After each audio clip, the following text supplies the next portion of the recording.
viewers bulgurexpress.com, kita kembali lagi berbincang, berdiskusi dengan Bang Husin terkait bank sampah. Kita masuk di sesi akhir ini. Sudah panjang sekali kita berdiskusi dan menarik sekali diskusi ini karena ternyata banyak sekali manfaat dari memilah dan memilih sampah ini. Sampah yang mungkin tidak punya nilai, ternyata kalau dikelola juga punya nilai. Nah, mungkin ini Bang Husin, di segmen terakhir ini kita tanya mungkin target ke depan lah itu kan. Ini kan sudah berkembang terus. Nah, seperti apa ini kan targetnya? Jangan sampai nanti misalnya Bang Husin nggak concern lagi, ini malah nggak hidup, karena kan kadang-kadang itu kan kalau misalnya kehilangan tokohnya misalnya seperti itu, nah ini menjadi mati suri gitu. Disitulah yang disebut dengan kegagalan dalam community organizer. Bangsa ini harus bisa hidup mandiri. Ketika dia hidup karena ketergantungan pada orang lain, maka dia tidak mandiri. Ketika Bang Husin tidak lagi menjadi anggota DPR, jadi wali kota misalkan, jadi gubernur, itu jangan sampai tergantung dengan Bang Husin. Maka kemudian itu yang disebut dengan mendinamika secara kelompok-kelompok tadi. Harus ada usin-usin yang lain yang hidup di dalam kelompok itu. Maksudnya apa? Sekarang sudah ada ketua kelompok. Itulah yang pengganti usin di sana. Ketika saya sudah tidak di DPR atau kemudian nge-gym, katakanlah kan usin ini mati, meninggal gitu, apakah bank sampah ini akan mati? Enggak. Justru kita menciptakan kemandirian bank sampah itu. Bagaimana mereka mengelola sendiri, bagaimana mereka memberikan nilai tambah kepada anggotanya, bagaimana manajemen sebuah organisasinya, bagaimana manajemen tata kelola bank sampah. Saya tahun depan akan mendigitalisasikan mereka-mereka ini. Akan ada sistem digital. Dulu kalau sekarang sudah ada m-banking, sudah ada livin mandiri. Besok tidak perlu lagi yang namanya kertas, buku tabungan.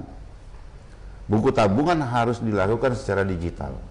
Mereka store sampah berapa kilo, nyaut di dalam digital, di dalam aplikasi. Jadi satu pegang. Mereka bisa beli pulsa di dalam aplikasi itu.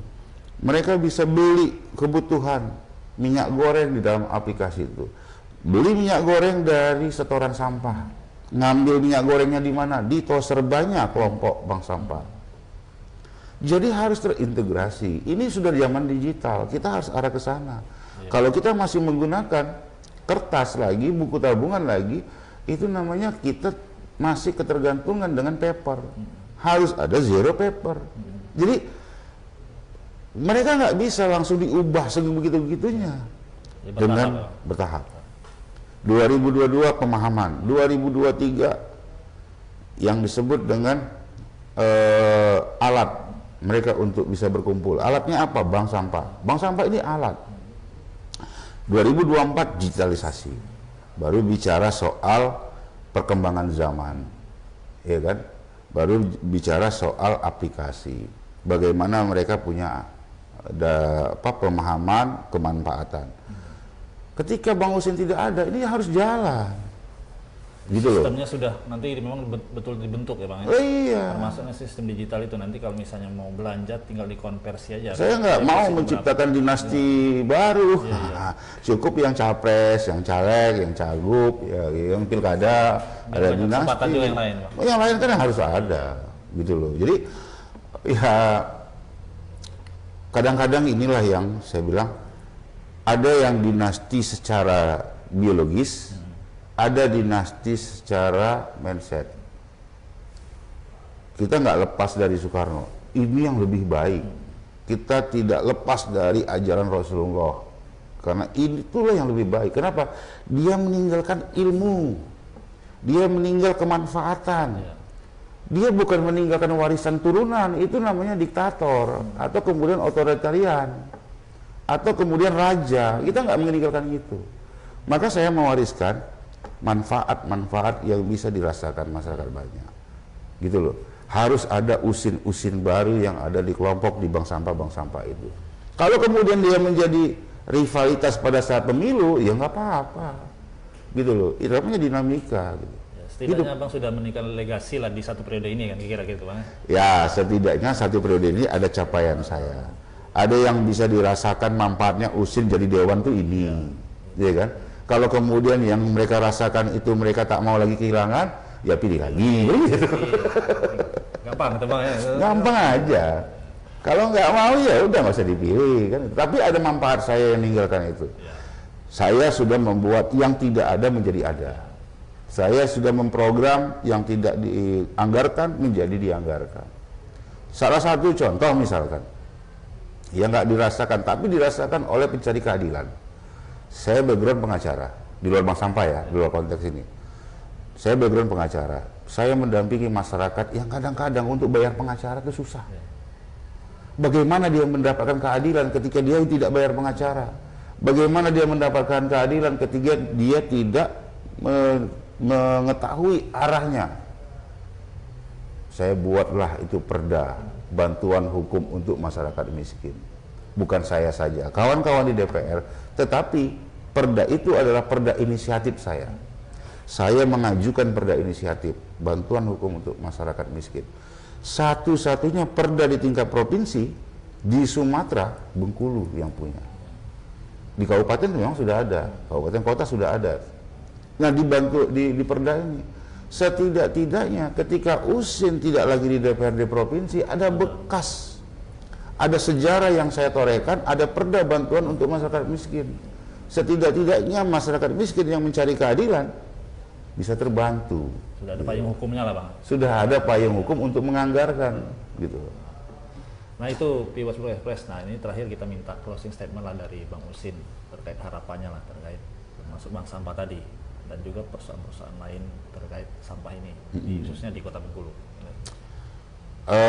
Pertama, sampah bukan warisan kita. Sampah bukan untuk generasi kita. Sampah harus kita habiskan pada saat kita masih hidup. Satu. Yang kedua, lakukan apapun kebaikan yang bisa bermanfaat bagi orang lain. Kalau bermanfaat bagi usin sendiri, itu belum hidup. Tapi bermanfaat pada orang lain atau bermanfaat pada orang lain yang kita lakukan, baru itu namanya kehidupan. Itu saya pesankan kepada viewer Bengkulu Express. Baik, terima kasih Bang Usin atas waktu dan kesempatannya kita ini bayarannya berapa nih? Nanti ada di belakang ini Bang. Ada bilnya itu Bang. Anggota DPR, aduh jalan terus nih. Jadi Pilpres kita sampai pada akhir diskusi kita hari ini. Mungkin kita akan berjumpa kembali. Sekali lagi terima kasih pada Bang Usin atas kesempatan dan waktunya berbincang dan berdiskusi. Nah, bagi yang memang ingin masih penasaran bisa langsung DM Bang Usin ini. Boleh, juga boleh. aktif di Usin Sembiling. Medsosnya itu. Gitu. Nah, boleh. Terima kasih. Saya pamit undur diri. Saya Herdi. Wassalamualaikum warahmatullahi wabarakatuh. Waalaikumsalam warahmatullahi wabarakatuh. Bengkulu Express.com terkini. Bengkulu Express.com terkini. Bengkulu Express.com terkini. Bengkulu Express.com